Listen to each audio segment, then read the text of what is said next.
5 August 2024 পর্যন্ত অত্যন্ত বিচক্ষণতা, ধৈর্যশীলতার সাথে নেতৃত্ব দিয়ে বাংলাদেশে আবার গণতন্ত্র আসার একটি পথ করে দিয়েছেন আমাদের নেতা জনাব তারেক রহমান। জিয়া পরিবারের অবদান বাংলাদেশিদের জন্য, বাংলাদেশের জন্য সে 71 সাল থেকে শুরু হয়েছে, আজ অবধি বহাল আছে এবং বাংলাদেশে বিশ্বাস করে বাংলাদেশের স্বাধীনতা, বাংলাদেশের সার্বভৌমত্ব একমাত্র সুরক্ষিত এই জিয়া পরিবারের হাতে।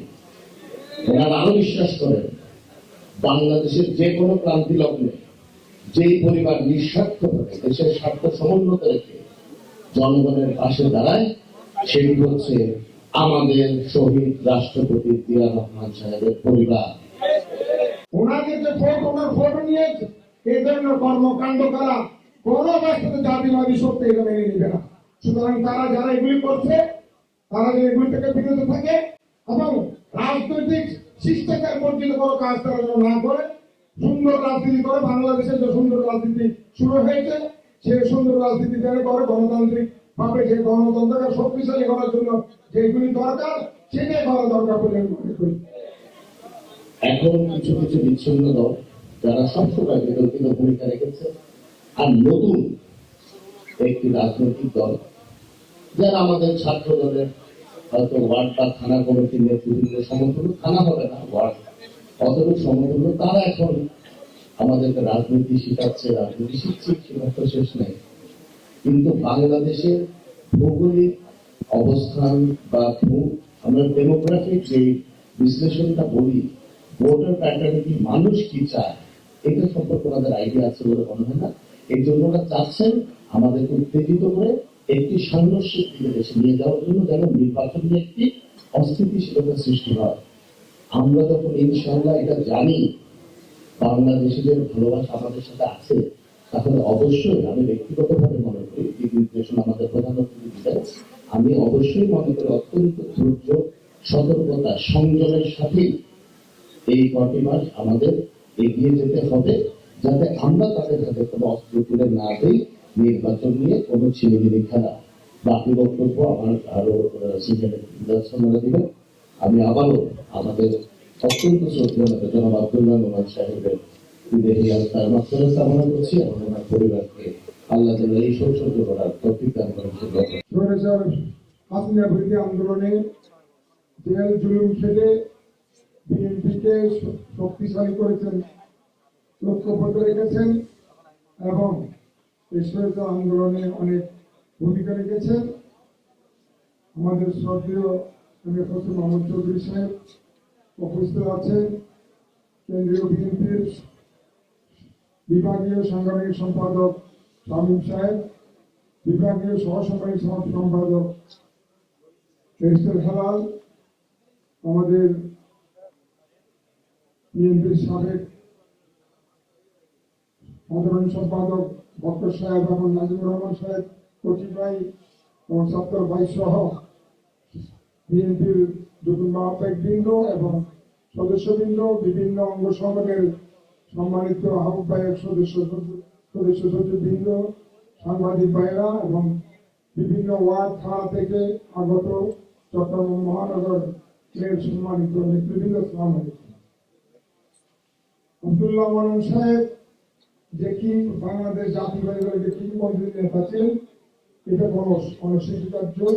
আমরা সবাই ওনাকে শ্রদ্ধা করতাম, ওনাকে সবাই আমরা ভালোবাসতাম এবং উনি আমাদের সকলের রাজনৈতিক অভিভাবক ছিলেন এবং যতদিন বেঁচে ছিলেন ওনার জীবন দশায় এই বিএনপির জন্য উনি কাজ করে গেছেন।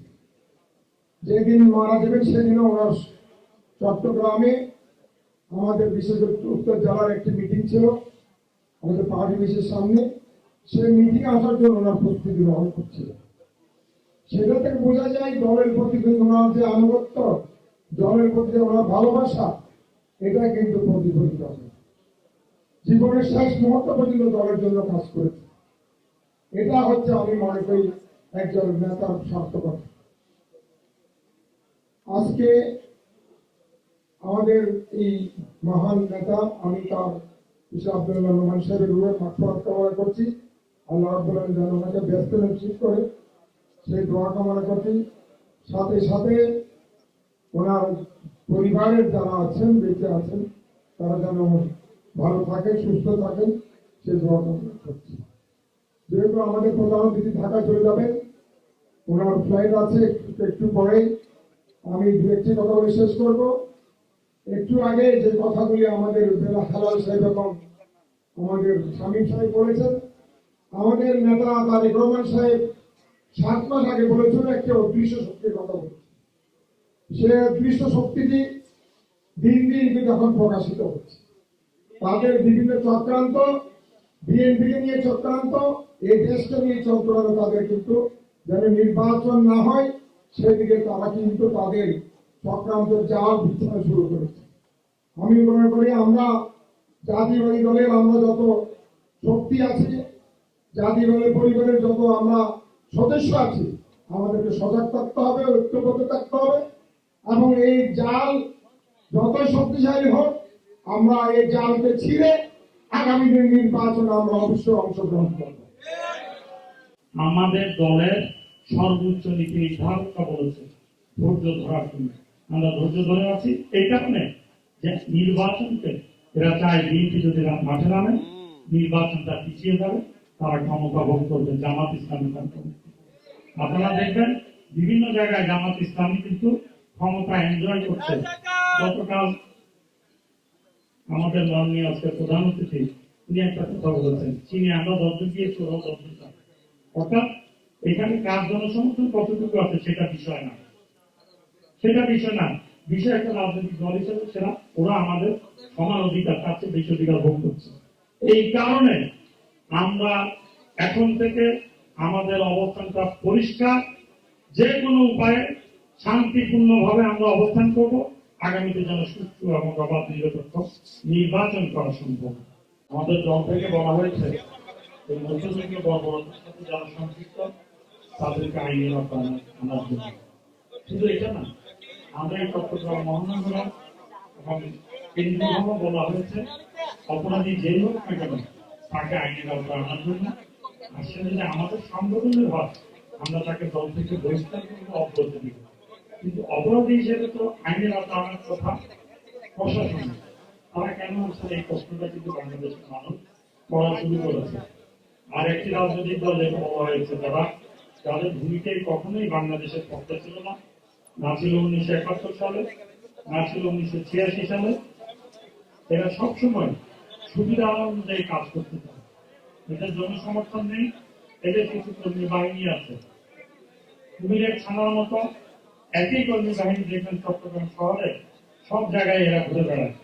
অর্থাৎ একটা লিমিটেড কোম্পানির মতো 5 জন যেমন ডাইরেক্টর থাকে, 10 জন যেমন ডিরেক্টর থাকে, তাদের হয়তো বা সর্বসাকুল্যে 10,000 কর্মী চট্টগ্রাম মহানগরে আছে। এই 10,000 যেমন কাপ্তলি যাবে, এই 10,000ই যাবে কালুকাটে, এই 10,000ই যাবে পতেঙ্গা। মনে হয় এরা অনেক কিছু, আসলে এদের জনগণের কোনো সমর্থন নাই, এদেরকে ভয় পাওয়ার কোনো কিছু নেই। তবে নৈরাজ্যকারীদেরকে এই দেশের জনগণ অবশ্যই প্রতিরোধ করবে, এটা আমাদের